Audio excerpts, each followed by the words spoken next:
Hello, in front of me I've got Volvo S60. In this video I'll show you how to reset service light.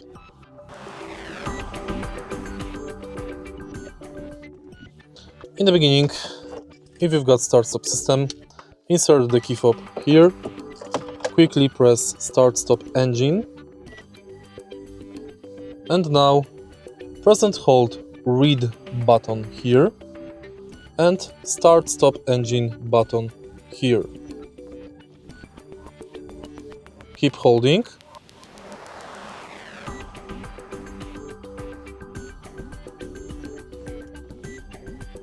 And service light has been reset.